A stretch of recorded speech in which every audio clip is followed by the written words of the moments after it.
বাঁশির এই সুর, এই সঙ্গীত কার না পছন্দ হয়? সবারই খুব ভালো লাগে। এবার এই সুর আসে কোথা থেকে? কেউ বলবেন কৃষ্ণের হৃদয় থেকে। সত্য কথা, এই সুর হৃদয় থেকে নির্গত হয় এবং প্রকট হয় এই বাঁশি থেকে। এই বাঁশিটাকে দেখুন, এই ছিদ্রগুলি দেখুন, প্রত্যেকটা সুর থেকে নিজস্ব একটা স্বর নির্গত হয়। এবার যে ব্যক্তি এই সমস্ত সুর এবং স্বর বুঝতে পারেন, এতে নিপুণ, তিনি এই বাঁশির দ্বারা যে সুর নির্গত করবেন তা তো মধুর অবশ্যই হবে। এবার জীবনের সাথেও কিছুটা এরকমই ঘটে। জীবনের কিছু নীতি থাকে, অর্থ, কুটুম্ব এবং আধ্যাত্মিক। যদি জীবনের প্রত্যেকটা মুহূর্ত সুখময় হয় এরকম আপনি চান, তাহলে এই তিনটি নীতিতে আপনাকে নিপুণ হতে হবে। কোনো একটি বিশেষ নীতির প্রতি যদি আপনি বেশি ঝুঁকে পড়েন, তাহলে বাকি দুই নীতি থেকে যা সুখ লাভ করা সম্ভব তা পারবেন না। ধন অর্জন করতে হবে পরিবারের জন্য, পরিবারের সুখ মনের শান্তির জন্য, মনে শান্তির প্রয়োজন মনের শুদ্ধতার জন্য। যখন এই মন শুদ্ধ হবে, জীবন শুদ্ধ হবে, পবিত্র হবে, সুন্দর হবে এবং ভালোবেসে বলবে রাধা রাধা। এ হলো গোলাপ ফুল। একে আমরা সকলেই চিনি। সমগ্র সংসার ভালোবাসে এই পুষ্পকে। এই ফুল দেখতেও সুন্দর। সবথেকে বেশি গুরুত্বপূর্ণ কথা হলো এর সুগন্ধ, যা দূর দূরান্ত থেকে ব্যক্তিদেরকে আকৃষ্ট করে। এই সুন্দর পুষ্প একটু মন দিয়ে দেখলেই দেখা যায় এর নিচে কাঁটা রয়েছে। এই সংসার বলে, এ প্রকৃতির কেমন রচনা, এত কোমল পুষ্প, এটা কি তীক্ষ্ণ কাঁটা সহ প্রস্ফুটিত হয়? এটাই হলো জীবনের সত্য। আমাদের অন্তরের সদ্গুণ, সেগুলিও এই ফুলের মতোই সুন্দর। সংসার এর সৌন্দর্য দেখতে পায়, এর সুগন্ধ চতুর্দিকে ছড়িয়ে পড়ে। কিন্তু এই সদ্গুণ জাগ্রত করে তোলার জন্য কঠোর পরিশ্রম করতে হয়, প্রতিনিয়ত চেষ্টা করে যেতে হয়। তাই জন্য যদি আপনি জানেন আপনার পথ উচিত কিন্তু তা কাঁটায় পরিপূর্ণ, তাহলে থামবেন না, চলতে থাকুন। একবার যদি অন্তরের সদ্গুণ জাগ্রত হয়, তাহলে এই সংসার এই সৌন্দর্য দেখবে আর সুগন্ধে আকর্ষিত হয়ে আপনার কাছে আসবে। এই মন, এই জীবন প্রসন্ন হয়ে বলবে রাধা রাধা। ধন, সম্পত্তি, এগুলো আসলে কি? এগুলো শুধু সেই মূল্য যার দ্বারা আমরা কোনো কিছু অর্জন করতে পারি। এবার এই ধনের দ্বারা এই সংসারে অনেক কিছু লাভ করা সম্ভব, কিন্তু সেই সবকিছুই শুধুমাত্র ভৌতিক বস্তুই হবে, ভৌতিক সামগ্রী, ভৌতিক সুবিধা। অর্থাৎ আপনার কাছে যতই ধন থাকুক, তা আপনাকে শান্তির ঘুম এনে দিতে পারবে না, আপনাকে জীবনের বাস্তব সুখের অনুভূতি লাভ করাতে পারবে না, কারণ এগুলো ভৌতিক ধন। এ ভৌতিক বস্তুই অর্জন করাতে সক্ষম। বাস্তবিক ধন কি? যদি এই প্রশ্ন আপনার মনে আসে, তাহলে তার উত্তর আমি আপনাকে দেব একটা উদাহরণের মাধ্যমে।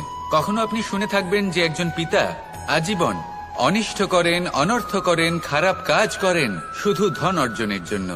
তিনি ভাবেন যে আমি ধন অর্জন করব আর নিজের সন্তানকে একটা উজ্জ্বল ভবিষ্যৎ প্রদান করব, একটা সুখ স্বাচ্ছন্দ্যময় জীবন দান করব। এবার সন্তান যখন জন্ম লাভ করে, তখন সে ভাগ্যের জোরে সেই ধন ভোগ করে। যেরকম সে পায় সেরকমই তার ব্যবহার সে করে। কখনো আপনি এটাও দেখে থাকবেন যে সেই সন্তান সমস্ত ধন নষ্ট করে ফেলে, আর সেই পিতা যিনি সমস্ত ধন সঞ্চয় করেছেন, যিনি সেই ধনের প্রভু, আজ সেই ধনের প্রহরী হয়ে রয়েছেন। এবার এরকম কেন হয়? এরকম তখনই হয় যখন সেই পিতা বুঝতেই পারেন না যে তার জীবনের আসল ধন কি। সেই আসল ধন তার সন্তানকে সে দিতেই পারে না।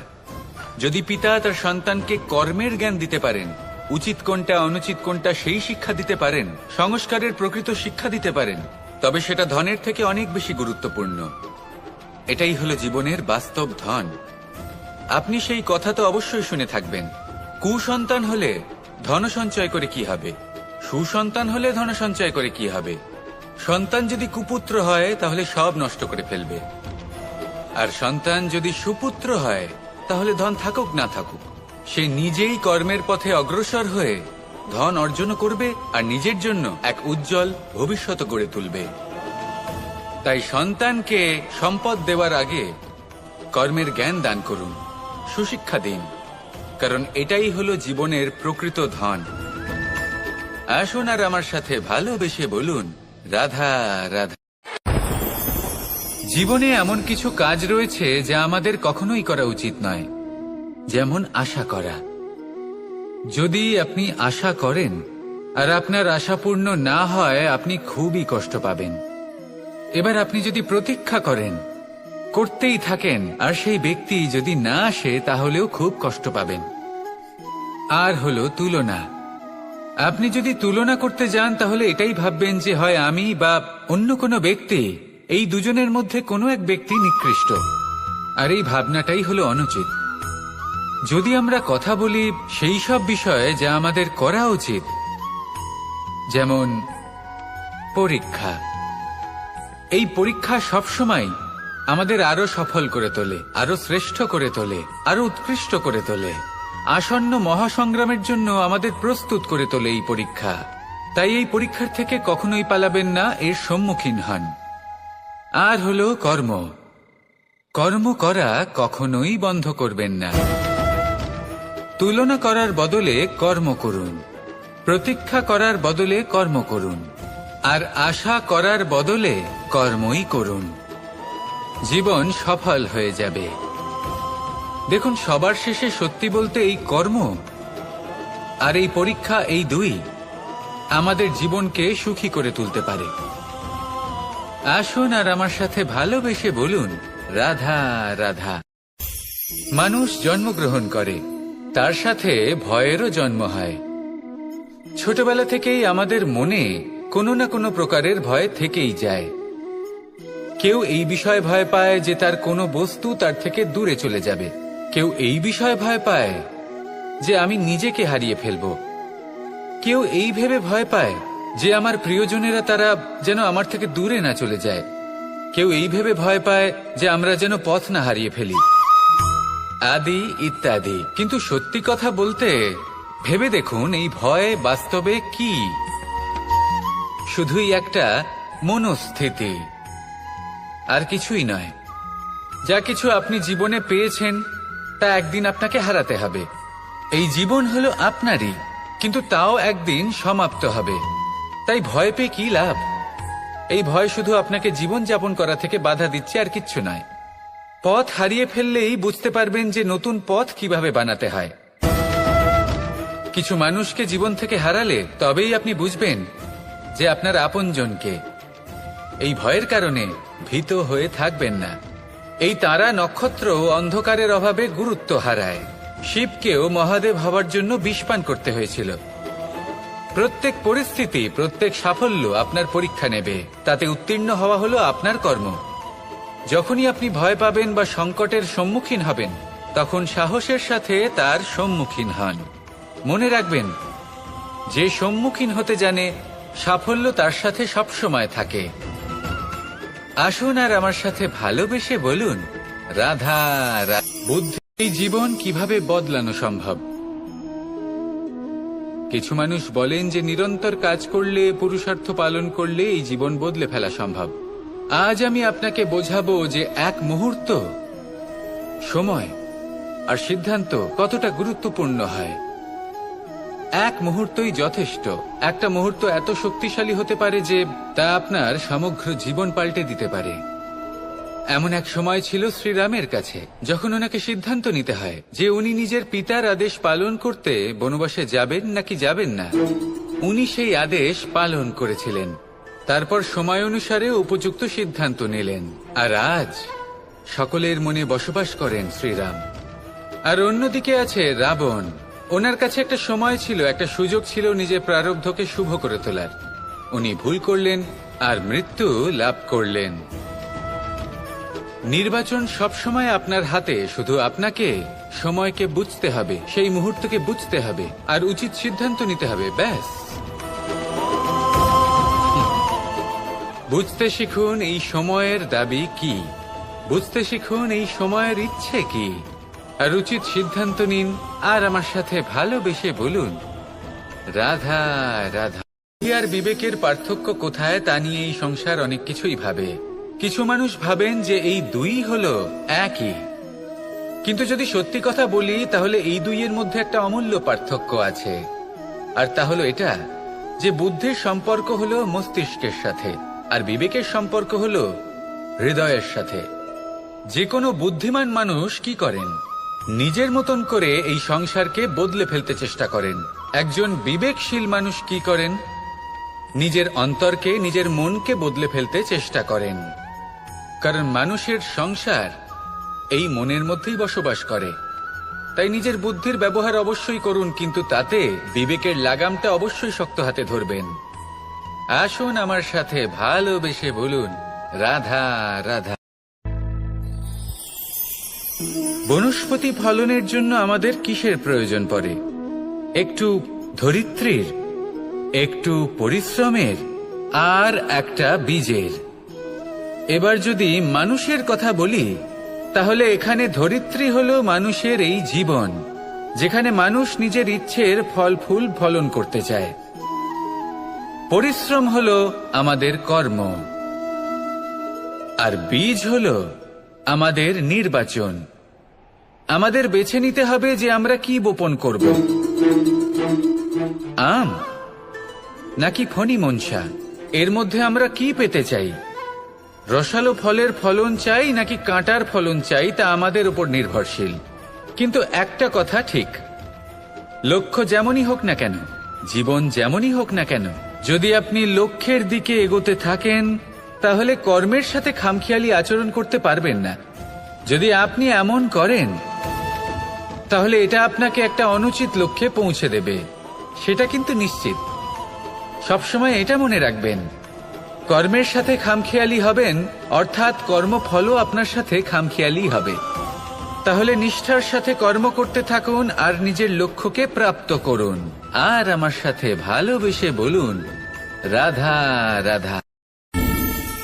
পরিস্থিতি কখনো এটা ভালো থাকে, আবার কখনো মন্দ হয়ে যায়।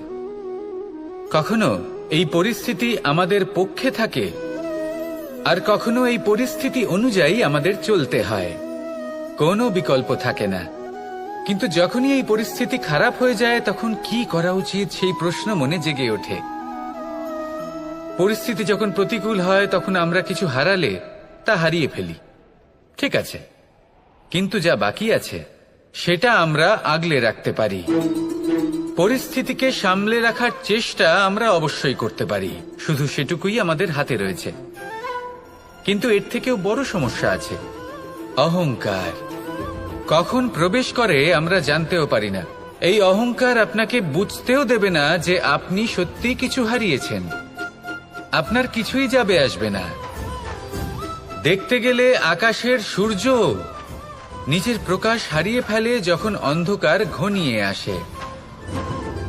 তাহলে আমরা কে হই? ওনার সামনে তো কিছুই নই। এই অহংকার আমাদের দমন করতেই হবে। এটা বিশ্বাস করতে হবে যে এই সমগ্র সৃষ্টিতে আমরা শুধুমাত্র একটা কণা, তার থেকে বেশি আর কিছুই নয়। বিশ্বাস করতে হবে যে আমরা ততটাও বড় নই যে কখনোই কিছুই হারাবো না। এবার যেদিন এই জ্ঞান আপনি আত্মস্থ করে নিজের আচরণ পাল্টাবেন, মনে রাখবেন সেই দিনই অহংকারকে দমন করতে আপনি পথে অগ্রসর হয়ে পড়েছেন। এই অহংকারকে দমন করুন আর আমার সাথে ভালোবেসে বলুন, রাধা রাধা। অন্ধকারাচ্ছন্ন রাত্রি যদি এসে থাকে তাহলে আলোকিত প্রকাশ নিয়ে সূর্যও অবশ্যই আসে। রোগ যদি এসে থাকে তাহলে তার ওষুধও অবশ্যই আসে। সমস্যা যদি আসে তাহলে সেই সমস্যার সমাধানও নিজে থেকেই আমাদের কাছে চলেই আসে। এই সংসার, এই জীবনের শুধুমাত্র একটাই নিয়ম আছে, আর তা হলো এটাই, এই সংসার হলো একটা চক্রের মতো। এতে শাশ্বত বলে কিছু নেই, নিত্য বলে কিছু নেই, আর যা কিছুই রয়েছে সব বদলাতে চলেছে। যদি আপনার জীবনে দুঃখ থাকে, সমস্যা থাকে, যদি আপনি বিপদ দ্বারা আচ্ছন্ন, তাহলে মনে রাখবেন সবকিছু বদলে যেতে চলেছে। দুঃখের সময় কাঁদবেন না, মনকে আরো দুঃখী করে তুলবেন না, কারণ এখানে যা কিছুই এসেছে তা যাওয়ার জন্যই এসেছে। তাহলে এত চিন্তা কিসের? আনন্দ সহকারে জীবন যাপন করুন আর আমার সাথে ভালোবেসে বলুন, রাধা রাধা। যদি কোনো সিংহ বানরের মতো গাছে চড়তে চেষ্টা করে তাহলে কি হবে? একটা মাছ যদি মাটিতে হাঁটতে চেষ্টা করে তাহলে কি হবে? তারা বিফলই হবে। কিন্তু এরকম কেন হয়? তার কারণ হলো প্রকৃতির রচনা কিছুটা এরকম। এখানে প্রত্যেকটি ব্যক্তিকে, প্রত্যেকটি প্রাণীকে আলাদা আলাদা গুণের অধিকারী করা হয়েছে এবং সকলকে একটা সীমাও প্রদান করা হয়েছে। এবার এই যে বৃক্ষ, পশু, পাখি, এদের মধ্যে সেই ক্ষমতাই নেই যে এরা নিজেদের যাচাই করতে পারবে, নিজেদের সীমাগুলো বুঝতে পারবে, নিজেদের সদ্গুণগুলো চিনতে পারবে। এরা সেটা করতে পারবে না। কিন্তু মানুষ তো আলাদা। মানুষের কাছে সেই বিশেষ শক্তি আছে যে তারা পূর্ণরূপে নিজেদের যাচাই করতে পারবে, নিজেকে পূর্ণরূপে বুঝতে পারবে, নিজের দোষ, নিজের অপগুণ, নিজের সদ্গুণ, নিজেদের সীমাগুলো তারা বুঝতে পারবে। আর এটা অত্যন্ত গুরুত্বপূর্ণ। কথায় আছে যে যদি সাফল্য লাভ করতে হয় তাহলে নিজেকে যাচাই করে নিতে হবে। তাই নিজেকে যাচাই করুন, নিজের সাথে পরিচিত হয়ে যান এবং জীবনে কর্ম করতে থাকুন। সাফল্যের শিখরে অবশ্যই পৌঁছে যাবেন। আর ওখানে যদি যান তাহলে এই মন প্রসন্ন হয়ে অবশ্যই বলবে, রাধা রাধা। পৌঁছানো অত্যন্ত কঠিন হয়। কেউ ভাবেন যে কেন এত কঠিন হয়, কেন এত কষ্ট করতে হয় লক্ষ্যে পৌঁছানোর জন্য। এই লক্ষ্য সরলভাবে কেন আমার কাছে চলে আসে না? চলুন আপনাকে একটা কথা বলি। যদি আপনার লক্ষ্য কঠিন না হয় তাহলে তাকে পাওয়া আপনার পক্ষে অসম্ভব হয়ে উঠবে। লক্ষ্যে পৌঁছানোর এই রাস্তায় আপনি যে কড়া রোদের সম্মুখীন হন, যার থেকে আপনি দূরে পালাতে চান, সেই রোদ আপনাকে প্রেরণা যোগায় যে আপনি এগোতে থাকুন। ভাবুন একজন যাত্রী যে কিনা নিজের লক্ষ্যের দিকে যাচ্ছেন, সেই পথে উনি যদি একটু ছায়া পেয়ে যান আর উনি ওখানে বিশ্রাম নেন, তাহলে তার সাথে তার ভাগ্য গভীর নিদ্রায় সেখানে বিলীন হয়ে যায়। তাই পরিশ্রমের করা রোদের থেকে কখনো দূরে পালাবেন না। জীবনে শুধু সামনে এগোতে থাকুন দৃঢ়তার সাথে।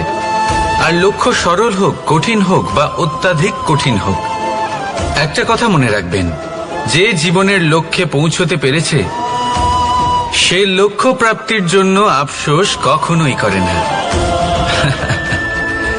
রাধা রাধা। এই সংসারে সাফল্য লাভ করার জন্য জ্ঞানের প্রয়োজন হয়, পরিশ্রমের প্রয়োজন হয়, দৃঢ় নিষ্ঠার প্রয়োজন হয়, নিরন্তর চেষ্টা করা প্রয়োজনীয়। কিন্তু আরো কিছু আছে যা অত্যন্ত প্রয়োজনীয় এবং গুরুত্বপূর্ণ। তা হলো ভালো বন্ধু। তাদের থাকা অত্যন্ত প্রয়োজনীয়। যদি ভালো বন্ধু থাকে তাহলে সময় এলে তারা ঢাল হয়ে আপনাকে সুরক্ষা করবেন। সময় এলে অস্ত্রের মতো শত্রুকে সংহারও করবেন।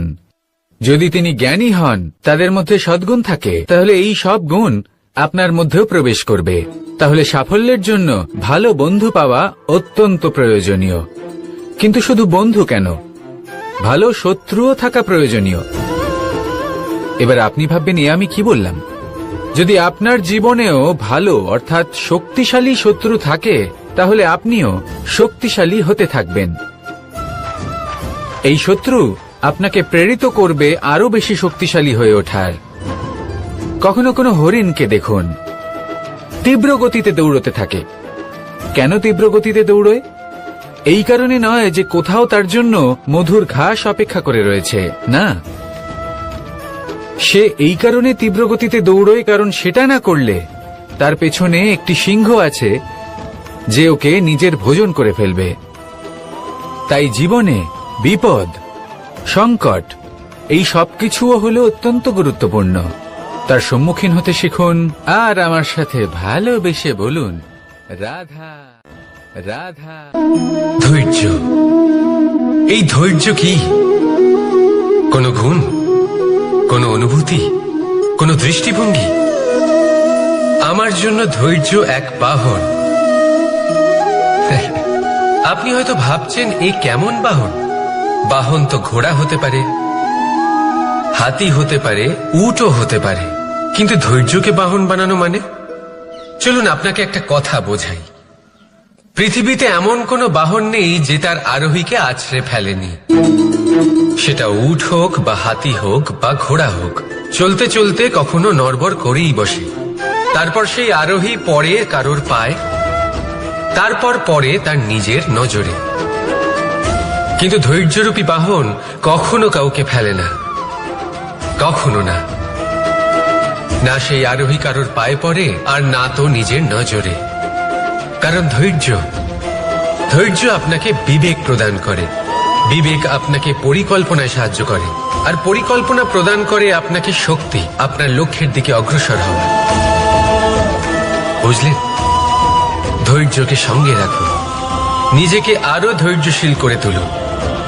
এই ধৈর্যের সাহায্যে আরোহণ করে দেখুন কিভাবে এই বাহন আপনাকে আপনার গন্তব্যে পৌঁছে দেবে। রাধা রাধা। সংসারে এমন একটা ভ্রান্ত ধারণা রয়েছে যে সবকিছু ভাগ্যের দ্বারা পাওয়া যায়, কিন্তু ভাগ্য, প্রারব্ধ এ তো সকলের জন্যই সমান হয়। এটা তো ব্যক্তির উপরে নির্ভরশীল হয়, তার আকাঙ্ক্ষার উপরে নির্ভরশীল হয়, বাসনার উপরে নির্ভরশীল হয়, স্বভাবের উপরে নির্ভরশীল হয় যে উনি সেটা নিয়ে কি করেন।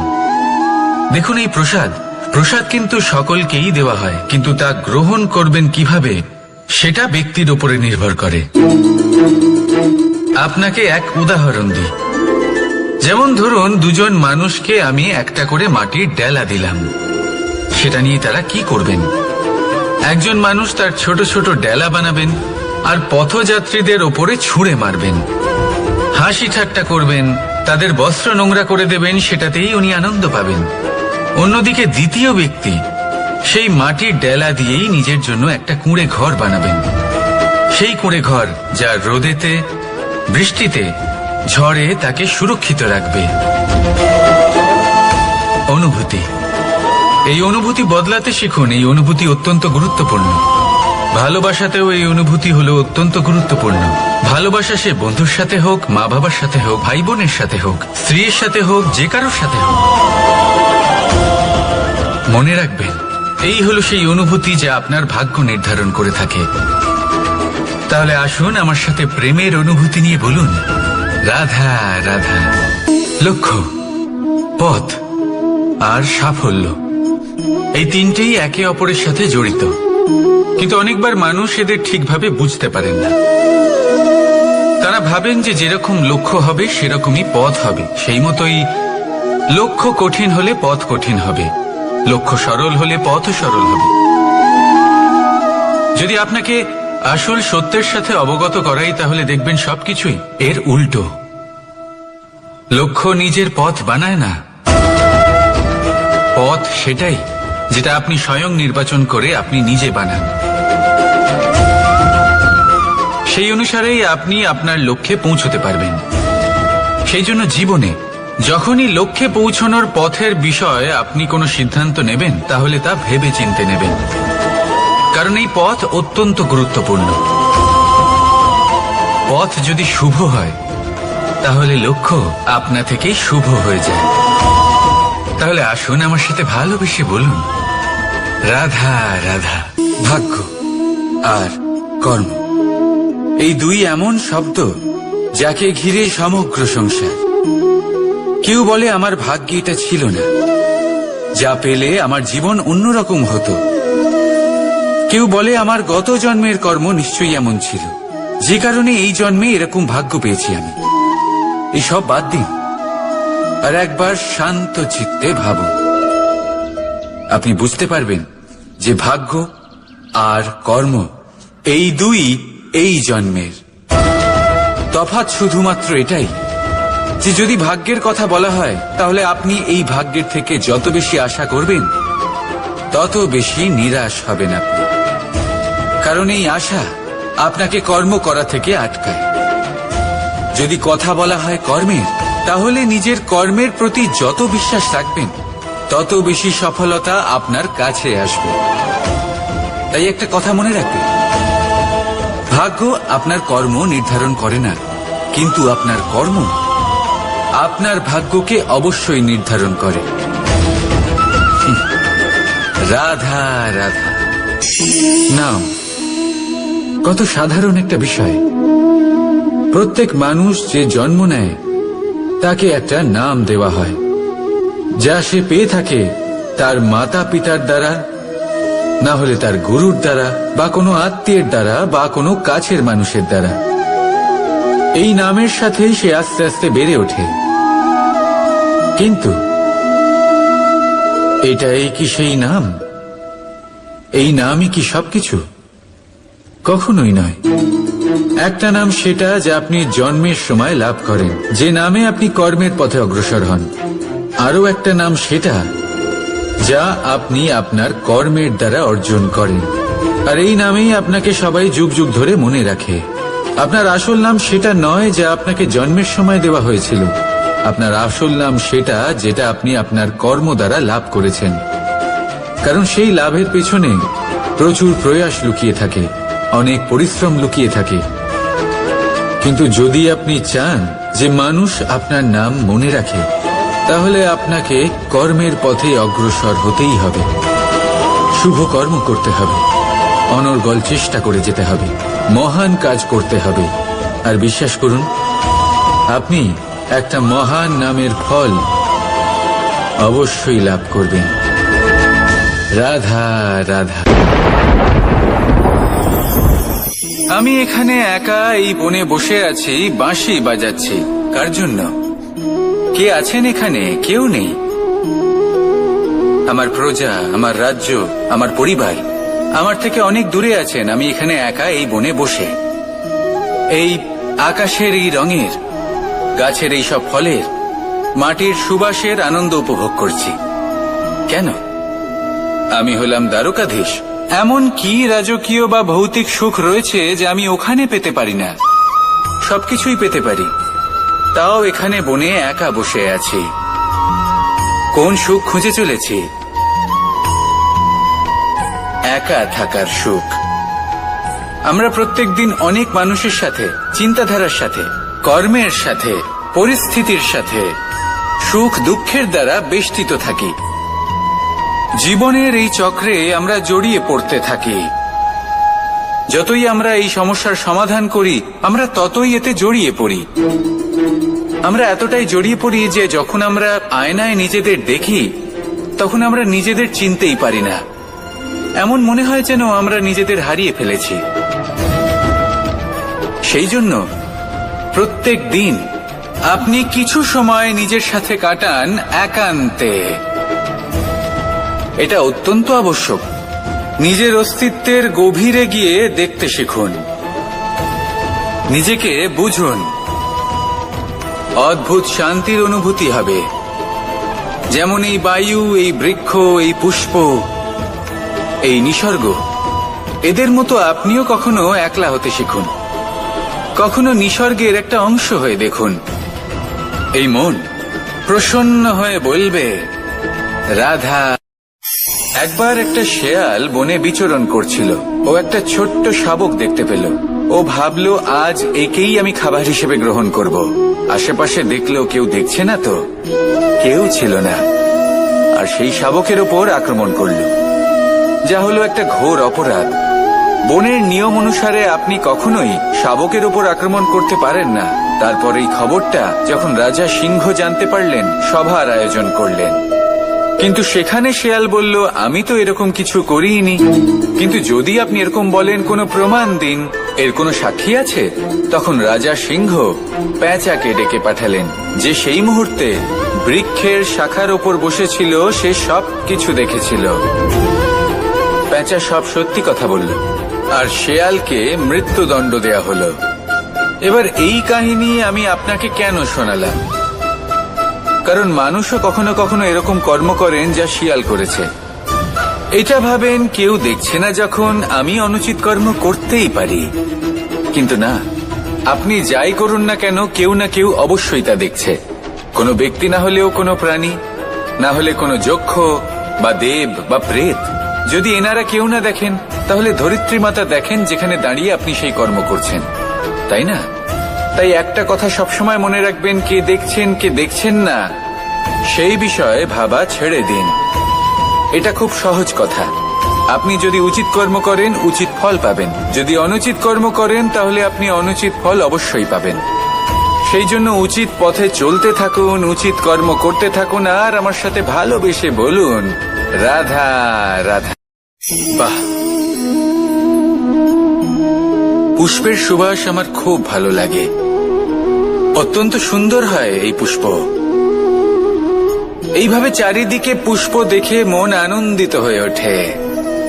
এবার আপনারা ভেবে দেখুন, আমার চারিদিকে পুষ্প নয়, আগুন আছে। তাহলে কি হবে? আমার শরীর কি জ্বলে যাবে না? অবশ্যই জ্বলবে। শরীরকে কি আগুনের তাপ সহ্য করতে হবে না? অবশ্যই সহ্য করতে হবে। এটাই হলো প্রকৃতির নিয়ম। এই নিয়ম কিন্তু আমরা সবাই জানি, কিন্তু আমাদের মধ্যে বেশিরভাগ মানুষ এই বিভ্রান্তি নিয়ে বাঁচি যে এই যে প্রকৃতির নিয়ম তা আমার ওপর প্রযোজ্য নয়। তা কিন্তু নয়।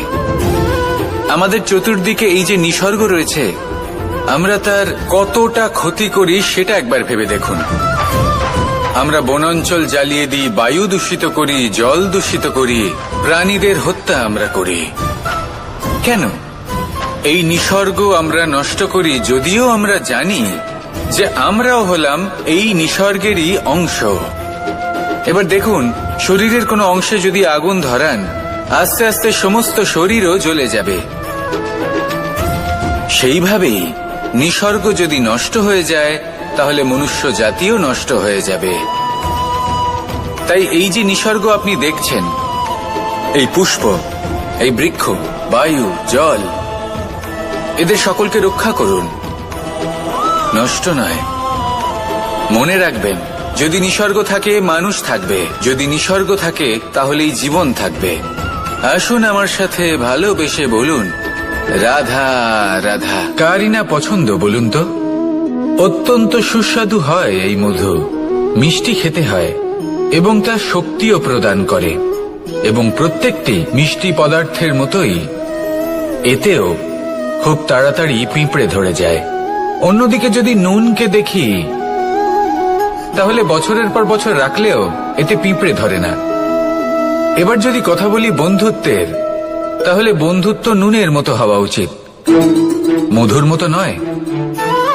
যারা সামনে এলে শুধুমাত্র মধুর মধুর কথা বলবে, পরে এতে পিঁপড়ে ধরে যাবে, এটা নুনের মতো হওয়া উচিত। প্রকৃত বন্ধু হলো সে যে সময় এলে পরে আপনার সামনে আপনার প্রকৃত সত্য তুলে ধরবে, তা সে যতই কঠিন হোক না কেন। আপনার দোষ, আপনার অপগুণ, আপনার খামতি আপনাকে বলতে পারবে, যাতে আপনি সেগুলো শুনে মেনে নিয়ে তারপর নিজেকে শুধরোতে পারেন। এটাই হলো প্রকৃত বন্ধুত্ব। কখনো নিজের জীবনের আশেপাশে মন দিয়ে দেখবেন, অনেক সময় এমন মানুষ থাকেন, অনেক বন্ধু থাকেন, যাদের দেখে আমাদের মনে হয় যে এনারা খুব কঠোর, এনাদের কথা খুব কটু। কিন্তু বেশিরভাগ এমন মানুষের মনটা যদি বুঝতে পারেন, তাহলে দেখবেন তাতে কোনো মালিন্য নেই। এনাদের মন অত্যন্ত পবিত্র হয়।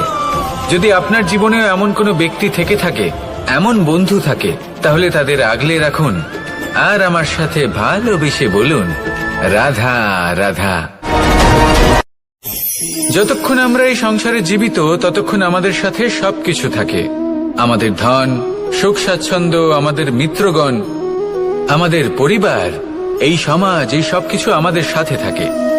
যেদিন আমরা এই সংসারকে ত্যাগ করব, এদের মধ্যে কেউ আমাদের সাথে যাবে না। না ধন, না স্বাচ্ছন্দ্য, না সম্পত্তি। এই সকল মানুষ, এই সমাজ, এরা শুধুমাত্রই শ্মশান পর্যন্ত আমাদের সাথে থাকতে পারবেন। তারপরে যদি আমাদের সাথে কিছু যেতে পারে, তাহলে তা শুধুই আমাদের ধর্ম। আর এই সংসারে আমরা নিজেদের যে সুনাম রেখে যাই, সেটা সম্ভব শুধুমাত্র কর্মের দ্বারা। সেই জন্য সংসারে যতদিন পর্যন্ত জীবিত আছেন, যদি কিছু অর্জন করতে চান, তাহলে ধর্ম অর্জন করুন, ধর্মের বিষয়ে স্পষ্টতা অর্জন করুন এবং কর্ম অর্জন করুন। এটাই হবে আপনার অতীত এবং এটাই হবে আপনার ভবিষ্যৎ। এবং এটাই সকলকে প্রেরণা প্রদান করবে। আসুন আমার সাথে ভালোবেসে বলুন, রাধা রাধা। কোনো যাত্রায় যাব বলে মনে করি, তখনই আমরা প্রস্তুত থাকি আসন্ন বিপদের জন্য বা সংকটের জন্য। যেমন যদি আমাদের মনে হয় যে আজকের পরিবেশ খুব ঠান্ডা হবে, তাহলে আমরা গরম বস্ত্র ধারণ করি বা সেটাকে সাথে নিয়ে যাই। যদি মনে হয় যে বৃষ্টি হতে পারে বা বৃষ্টি হয়ে চলেছে, আমরা দেখছি, তাহলে আমরা একটা ছাতা সাথে নিয়ে নিই। আমরা প্রস্তুত থাকতে চাই এবং এটাই উচিত, এবং সেই কারণেই আমরা যাত্রায় সাফল্য লাভ করি। কিন্তু যদি আমরা কথা বলি জীবনযাত্রা নিয়ে, যা কিনা সব থেকে বেশি গুরুত্বপূর্ণ, তাহলে তার জন্য আমরা পূর্ণরূপে প্রস্তুত থাকি না।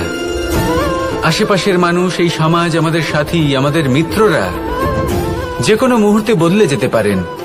সেই জন্য আমরা নিজেদেরকে কখনো সাবধান করি না, কখনোই নিজেদের প্রস্তুত করি না।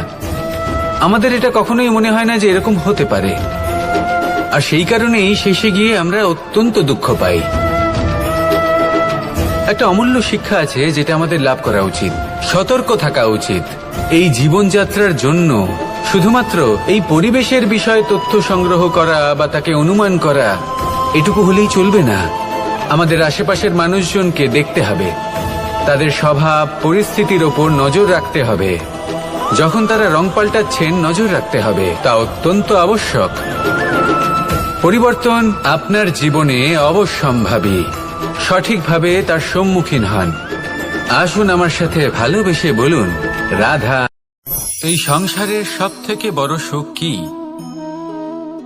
কেউ বলবেন নিজের লক্ষ্য প্রাপ্ত করা, কেউ বলবেন ধন উপার্জন করা, কেউ বলবেন নিদ্রাই সব থেকে বড় সুখ, কেউ বলবেন রাজ্য লাভ করা, আবার কেউ বলবেন মাতার হাত থেকে খাবার খাওয়া,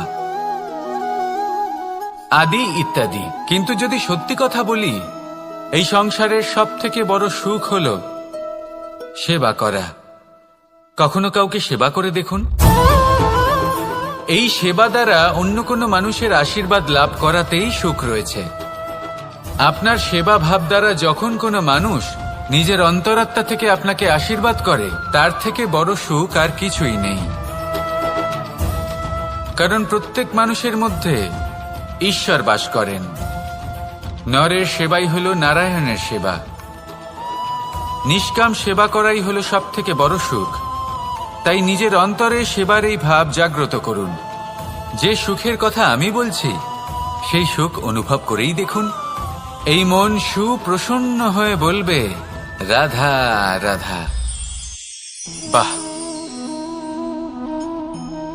পুষ্পের সুবাস আমার খুব ভালো লাগে। অত্যন্ত সুন্দর হয় এই পুষ্প। এইভাবে চারিদিকে পুষ্প দেখে মন আনন্দিত হয়ে ওঠে। এবার আপনারা ভেবে দেখুন, আমার চারিদিকে পুষ্প নয়, আগুন আছে। তাহলে কি হবে? আমার শরীর কি জ্বলে যাবে না? অবশ্যই জ্বলবে। শরীরকে কি আগুনের তাপ সহ্য করতে হবে না? অবশ্যই সহ্য করতে হবে। এটাই হলো প্রকৃতির নিয়ম। এই নিয়ম কিন্তু আমরা সবাই জানি, কিন্তু আমাদের মধ্যে বেশিরভাগ মানুষ এই বিভ্রান্তি নিয়ে বাঁচি যে এই যে প্রকৃতির নিয়ম, তা আমার ওপর প্রযোজ্য নয়। তা কিন্তু নয়। আমাদের চতুর্দিকে এই যে নিসর্গ রয়েছে, আমরা তার কতটা ক্ষতি করি সেটা একবার ভেবে দেখুন। আমরা বনাঞ্চল জ্বালিয়ে দিই, বায়ু দূষিত করি, জল দূষিত করি, প্রাণীদের হত্যা আমরা করি। কেন?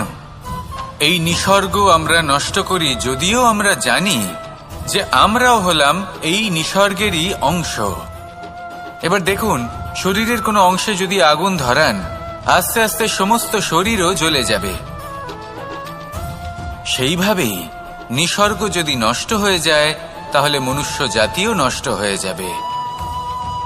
তাই এই যে নিসর্গ আপনি দেখছেন, এই পুষ্প, এই বৃক্ষ, বায়ু, জল, এদের সকলকে রক্ষা করুন, নষ্ট নয়। মনে রাখবেন, যদি নিসর্গ থাকে মানুষ থাকবে, যদি নিসর্গ থাকে তাহলেই জীবন থাকবে। আসুন আমার সাথে ভালোবেসে বলুন, রাধা রাধা।